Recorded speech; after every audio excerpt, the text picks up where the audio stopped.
السلام علیکم ورحمت الله وبرکاته.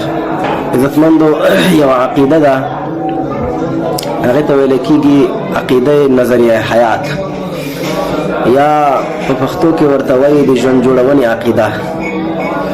دا یو ګنده او پلیته عقیده ده چې په مسلمانانو کې د عقیدې سرایت کړی دی. هغه عقیده داسې ده، یو ځوان دا فکر او دا اراده ولري چې زه واده کوم،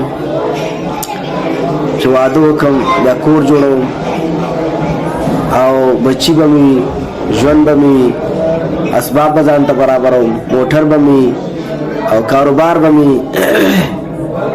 بس همدې خبرې دپاره هلې ځلې، د همدې خبرې دپاره خواري، د همدې خبرې دپاره منډه ترړه، د همدې خبرې دپاره سوچ فکر، شپه سبا کول، د شپې ویده کېدل هم په دې سوچ، سبا پاڅېدل هم په دې سوچ.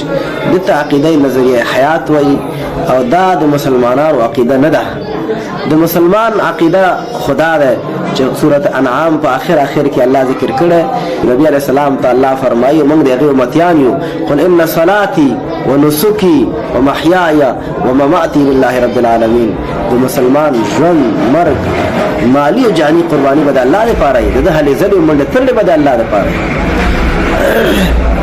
او هغه خلک چې هغوی دا عقیده لري، د داسې عقیدې والاو په باره کې چې هغوی دنیا جوړول غواړي، یوازې دنیا یې مقصد ګرځولی، دا یې هدف او ګول ګرځولی دی. د هغې په باره کې الله سورت کهف کې فرمایلي دي الذین ضل سعیهم فی الحیات الدنیا وهم یحسبون انهم یحسنون صنعا.